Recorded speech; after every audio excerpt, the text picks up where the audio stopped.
Mas Faizal dengan hobinya fotografi, kerjanya di pembangkit listrik. Pendapatannya setahun 300, no debat.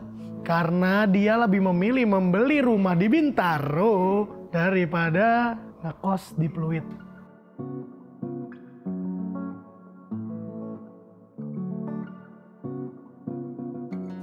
Namanya Rifki, usia 25 tahun. Income lo setahun kurang lebih berapa? Setahun itu kan 12 bulan ya, berarti sekitar di bawah 300. Ada dari gaji sama bisnis aja, bisnis kecil-kecilan.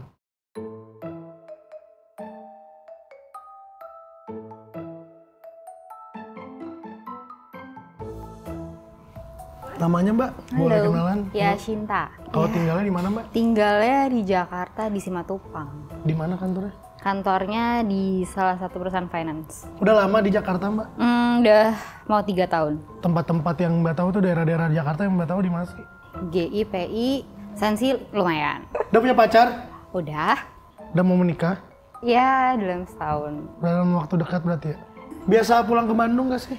Sering, sebulan 2 kali. Dianterin sama pacarnya? Nah, kadang sendiri juga, nyetir sendiri ke Bandung. Kadang sama teman-teman juga. Oh berarti bawa kendaraan sendiri juga selama di Jakarta?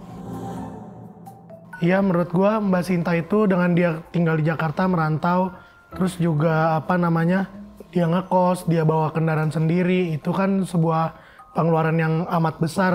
Jadi menurut gua selama 3 tahun dia di Jakarta ini gajinya per bulannya cukup besar karena gaya hidupnya juga menengah ke atas lah. Ya gajinya sekitar 13 per bulan. Iya. Halo. Rifki Mas. Fadel. Oh ya, Mas Iya. Fadel. Kalau dilihat dari kaki sampai kepala, terus balikin lagi dari kepala sampai kaki, modis banget, nggak ngerti lagi. Sepatunya Dr. Martens, yang high lagi, ya kan? Iya, Nice. Bajunya lengan panjang, polos aja. polos aja. Polos aja. Tapi walaupun polos, harganya nggak polos. Tinggal di mana Mas? Tinggal di Kemanggisan. Tinggal di Kemanggisan. Sleepy. Kemanggisan tuh Sleepy ya? Sleepy, iya. Jakarta Barat. Jakarta Barat. Di mana pundi-pundi para pebisnis Jakarta Selatan itu hasilnya dari uang-uang anak-anak Jakarta Barat, Mas. Punya pacar? Punya. Ya udah pasti 12 juta. Mas Fadel di usianya yang ke-24 tahun, pendapatan per bulannya itu sekitar 12 jutaan. Berarti pendapatannya selama 1 tahun itu sekitar 150 juta menurut gue. Hai Kak. Halo Mbak, nama Halo. saya Rifki. Regina. Iya. Mbak Regina di mana tinggalnya? Aku udah di Bandung. Kerja juga? Kerja Oh, dong. di Bandung. Iya, Di mana? di salah satu dealer lah. Udah lama? 3 tahunan lah. Emang punten usianya berapa emang? 23 23, berarti kerja dari usia 20. Dulu kuliah di mana? di SBM ITB Sebenarnya rumahnya di mana sih kok di Bandung? di Setiabudi. Jadi ya kalau menurut aku Mbak Regina pendapatan per bulannya di kisaran 13.500.000 sampai 15 juta. Per tahunnya 180 juta kurang lebih. Halo, Nama saya Rifki, nama saya namanya Faizal Mas Faizal, kerjanya di mana? di Pluit, Kantor apa Mas? kantor pembangkit listrik Teknik ya? Kuliah di mana Mas? di ITB, Hobinya apa Mas? foto Apakah Lumix, Fujifilm, Fujifilm? Biasanya kalau hunting foto kemana Mas? street sih, kayak ke jalan, sambil jalan. Ngekos. Ada rumah di Bintaro tapi. Emang kenapa Mas mau tinggal di Bintaro tapi kerja di Pluit? Nah, yang mindahin biaya kos ke biaya bensin sama tol aja sih sebenarnya. Emang posisinya apa Mas di kantor? Posisinya ya karena perusahaan kecil jadi kayak ngerangkap engineer. ngerangkap Karena perusahaan legal. kecil, Iya, berarti perusahaan sendiri. enggak juga sih. Enggak juga. Mas Faizal, dia kerja di sebuah kantor atau perusahaan pembangkit listrik. Basicnya juga anak teknik. Jadi gue bisa simpulkan gajinya Mas Faizal tadi di angka 20 sampai 25 juta. Jadi per tahunnya sekitar 250 sampai 300 juta.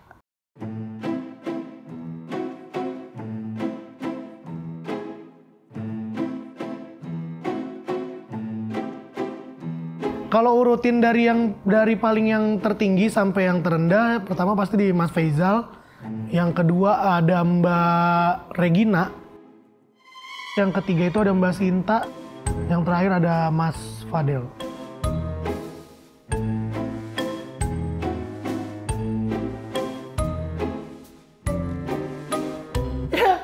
Nggak beda jauh lah ya, ya kan? Oke lah. Hebat ya, gue ya. Sumpah gue nggak di brief, jujur. Iya, percaya kok. Percaya. Tapi lu semua jujur di atas gue sih. Kenapa gue bisa salah? Karena gue kayaknya tuh tergocek sama Mas Faizal ya. Karena nih dia tuh diam-diam menghanyutkan. Dan rata-rata temen gue yang gelagatnya kayak Mas Faizal nih. Karena gue juga punya mas temen yang agak-agak kayak lu gitu. Maksudnya banyak lah yang kayak lu yang diam senyum gitu kayak. Diam senyum bayarin, diam senyum jajanin kayak gitu. Diam senyum ngajak jalan tuh kayak gitu banyak mas. Benar. Terima kasih Mbak Regina, Mbak Faizal, Bye. Mbak Sinta, Mas Fadel.